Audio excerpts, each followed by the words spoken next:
ನಮಸ್ಕಾರ, ನಾನು ಬಸವರಾಜ್. ಈಗಲೂ ಕೂಡ ನಮ್ಮ ಅಭಿಪ್ರಾಯ ಕೇಂದ್ರ ಸರ್ಕಾರ ಅದಾನಿ ಅಂಬಾನಿಯವರ ಗುಲಾಮ. ಮುಖ್ಯಮಂತ್ರಿ ಡಿ.ಕೆ. ಶಿವಕುಮಾರ್ ಅವರಿಗೆ ಸಂಚಕಾರ ಕಾದಿದ್ಯ.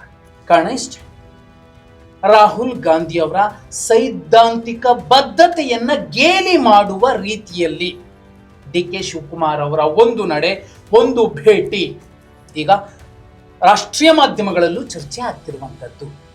ನೋಡಿ, ರಾಹುಲ್ ಗಾಂಧಿ ಅವರು ಕಟುವಾಗಿ ವಿರೋಧಿಸುವ ಮತ್ತು ಒಬ್ಬ ಉದ್ಯಮಿಯನ್ನ ಬಿಜೆಪಿ ಏಜೆಂಟ್ ಅಂತ ಟೀಕಿಸುವಂತಹ ರಾಹುಲ್ ಗಾಂಧಿ ಅವರನ್ನ ಮತ್ತು ಅವರ ಒಂದು ವೈಚಾರಿಕ ಬದ್ಧತೆಯನ್ನ ಧಿಕ್ಕರಿಸಿ ಡಿ.ಕೆ. ಶಿವಕುಮಾರ್ ಅವರು ರಾಹುಲ್ ಗಾಂಧಿ ಅವರ ಪ್ರಕಾರ ಬಿಜೆಪಿ ಏಜೆಂಟ್ ಅನಿಸಿಕೊಳ್ಳುವಂತಹ ವ್ಯಕ್ತಿಯ ಜೊತೆಯಲ್ಲಿ ಸುದೀರ್ಘ 30 ನಿಮಿಷಗಳ ಕಾಲ ಮಾತುಕತೆಯನ್ನ ನಡೆಸಿದ್ದಾರೆ.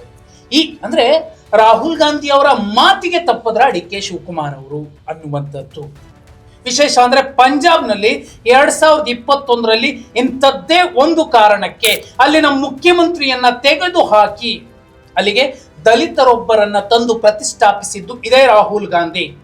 ಅನಂತರದಲ್ಲಿ ರಾಜಕೀಯ ವ್ಯತ್ಯಾಸಗಳಾಯ್ತು, ಸೆಕೆಂಡ್ರಿ ಅದು. ಆದ್ರೆ ಅಂಥದ್ದೇ ವ್ಯತ್ಯಾಸಗಳಿಗೆ ಈ ಒಂದು ಭೇಟಿ ಕಾರಣವಾಗಬಹುದಾ? ಯಾರವರು ಆ ಉದ್ಯಮಿ? ರಾಹುಲ್ ಗಾಂಧಿ ಅವರು ಯಾಕೆ ಅವರನ್ನ ಬಿಜೆಪಿ ಏಜೆಂಟ್ ಅಂತ ಕರೀತಾರೆ? ನೋಡಿ, ಮೋದಿ ಅವರಿಗೆ ಅತ್ಯಾಪ್ತರಾಗಿರುವಂತಹ ಆ ಉದ್ಯಮಿ ದೇಶದ ಅತ್ಯಂತ ಶ್ರೀಮಂತ ಉದ್ಯಮಿ ಗೌತಮ್ ಅದಾನಿ ಅವರು. ಭಾನುವಾರ ಗೌತಮ್ ಅದಾನಿ ಅವರು ಮುಖ್ಯಮಂತ್ರಿ ಡಿ.ಕೆ. ಶಿವಕುಮಾರ್ ಅವರ ಜೊತೆಯಲ್ಲಿ 30 ನಿಮಿಷಗಳ ಕಾಲ ಸುದೀರ್ಘ ಮಾತುಕತೆಯನ್ನು ನಡೆಸಿದ್ದಾರೆ, ಭೇಟಿ ಕೂಡ ಮಾಡಿದ್ದಾರೆ.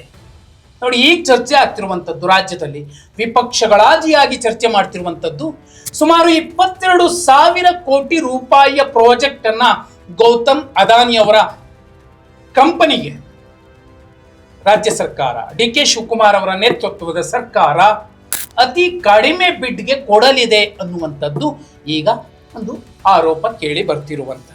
22,000 ಕೋಟಿಯ ಪ್ರಾಜೆಕ್ಟ್ ಅನ್ನ ಪ್ರಧಾನಿ ಮೋದಿ ಅವರ ಆಪ್ತರು ಅನಿಸಿಕೊಳ್ಳುವ, ಆ ರೀತಿ ಕರೆಸಿಕೊಳ್ಳುವ ರಾಹುಲ್ ಗಾಂಧಿ ಅವರ ಬಾಯಲ್ಲಿ ಬಿಜೆಪಿ ಏಜೆಂಟ್ ಅಂತ ಟೀಕೆ ಒಳಗಾಗುವಂತಹ ಗೌತಮ್ ಅದಾನಿ ಅವರಿಗೆ ರಾಹುಲ್ ಗಾಂಧಿ ಅವರೇ ಸಿದ್ದರಾಮಯ್ಯ ಅವರನ್ನ ಕಡೆಗಣಿಸಿ ಆ ಜಾಗಕ್ಕೆ ಆಯ್ಕೆ ಮಾಡಿದಂತಹ ಡಿ.ಕೆ. ಶಿವಕುಮಾರ್ ಅವರು ಕೊಡ್ತಾರೆ ಅನ್ನೋದಾದ್ರೆ ಯಾವ project? Hebbal to Silk Board ತನಕ ಏನು ಸುಮಾರು 16.75 ಕಿಲೋಮೀಟರ್ ಉದ್ದದ ಸುರಂಗ ರಸ್ತೆ ಇದೆ. ಆ ರಸ್ತೆಯ ಪ್ರಾಜೆಕ್ಟ್ ಅನ್ನ ಕಡಿಮೆ ಬಿಡ್ಗೆ ಅದಾನಿ ಗ್ರೂಪ್ಗೆ ಡಿ.ಕೆ. ಶಿವಕುಮಾರ್ ಅವರು ಕೊಡ್ತಿದ್ದಾರೆ ಎನ್ನುವಂಥದ್ದು. ಮೊನ್ನೆಯ ಭೇಟಿ ನೋಡಿದ್ರೆ, ಮೊನ್ನೆ ಅಥವಾ ನಿನ್ನೆಯ ಭೇಟಿ, ಇದು ಮೊಟ್ಟ ಮೊದಲ ಭೇಟಿಯಾಗಿ ಕಾಣೋದಿಲ್ಲ ಡಿ.ಕೆ. ಶಿವಕುಮಾರ್ ಮತ್ತು ಅದಾನಿ ಅವರ ಭೇಟಿ. ಈ ಮುಂಚೆನೂ ಕೂಡ ಸಾಕಷ್ಟು ಭೇಟಿಗಳಾಗಿವೆ ಅನ್ನೋದು ಸುಸ್ಪಷ್ಟ.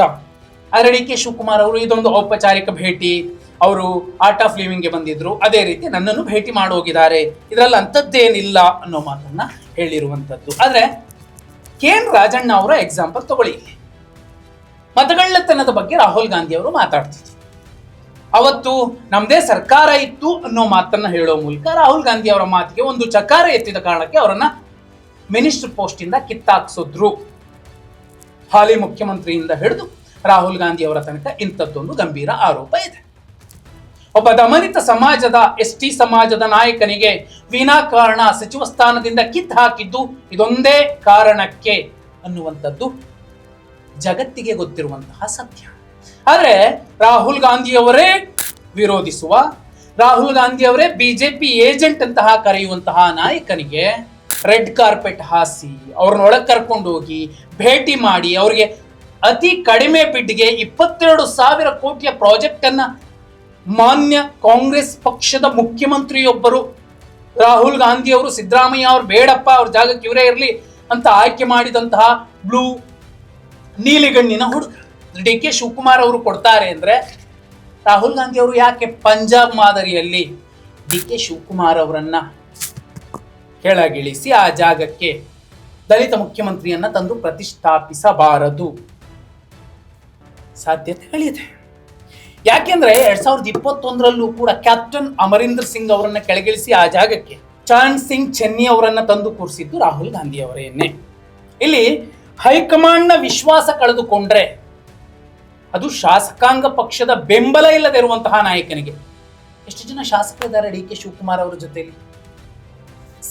ಶಾಸಕಾಂಗ ಪಕ್ಷದ ಎಲೆಕ್ಷನ್ ನಡೆದು ಶಾಸಕಾಂಗ ಪಕ್ಷದ ನಾಯಕನ ಆಯ್ಕೆಯೇ ಆಗಿದ್ದಿದ್ರೆ ಬಿಡ್ರಿ, ಯಾವ ಶಾಸಕ, ಎಲ್ಲಾ ಶಾಸಕರ ಬೆಂಬಲವೂ ಇವರಿಗೆ ಇದೆ ಅಂತ ಧೈರ್ಯವಾಗಿ ಇರಬಹುದಿತ್ತು. ಆದ್ರೆ ಹೈಕಮಾಂಡ್ ಆಯ್ಕೆ ಮಾಡಿದ್ದು, ಇವತ್ತು ಹೈಕಮಾಂಡ್ನ ವಿಶ್ವಾಸವನ್ನೇ ಡಿ ಕೆ ಶಿವಕುಮಾರ್ ಅವರು ಕಳ್ಕೊಂಡ್ರೆ ಮತ್ತೆ ಸಿಎಂ ಸ್ಥಾನಕ್ಕೆ ಮತ್ತೊಬ್ಬರು ಬಂದು ಕೂರಬಹುದು, ಬದಲಾವಣೆ ಆಗಬಹುದು, ಇಲ್ಲ ಅಂತಲ್ಲ. ಆದ್ರೆ ಪಕ್ಷದ ಸೈದ್ಧಾಂತಿಕ ಬದ್ಧತೆಗೆ ಮುಜುಗರ ತರುವಂತಹ ಘಟನೆಗೆ ಡಿ ಕೆ ಶಿವಕುಮಾರ್ ಅವರು ಸಾಕ್ಷಿಯಾಗಿದಾರಲ್ಲ.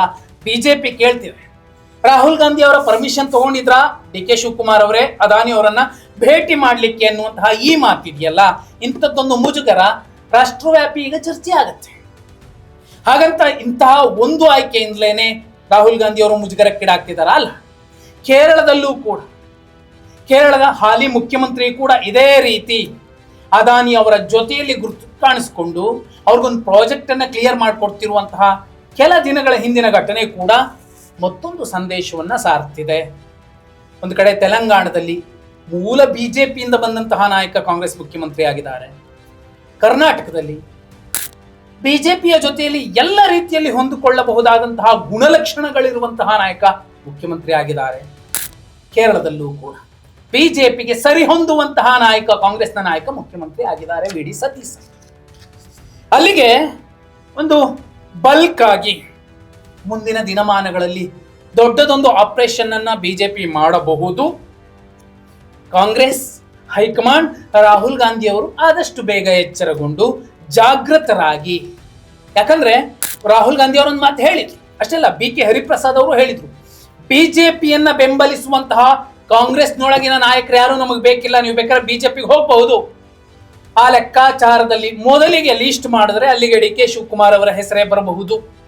ರಾಜಣ್ಣ ಅವತ್ತು ನಮ್ದೇ ಪಕ್ಷ ಇತ್ತು ಅನ್ನೋದನ್ನ ಹೇಳಿದ್ದಕ್ಕೆ ಸಚಿವ ಸ್ಥಾನದಿಂದ ಕಿತ್ತಾಕ್ತಾರೆ ಅನ್ನೋದಾದ್ರೆ, ನಮಸ್ತೆ ಸದಾವತ್ಸಲೆ ಎಂದಾಗ ಡಿ ಕೆ ಶಿವಕುಮಾರನ್ನ ಕ್ಷಮಿಸುವಂಥದ್ದು, ಅನಂತರದಲ್ಲಿ ಬಿಜೆಪಿಯ ಕಚೇರಿಗೆ ಹೋಗಿ ಒಂದು ಕಾರ್ಯಕ್ರಮದಲ್ಲಿ ಭಾಗಿಯಾಗುವಂಥದ್ದು, ಆಗ್ಲೂ ಕೂಡ ಡಿ ಕೆ ಶಿವಕುಮಾರ್ ಅವರನ್ನ ಕ್ಷಮಿಸಿ.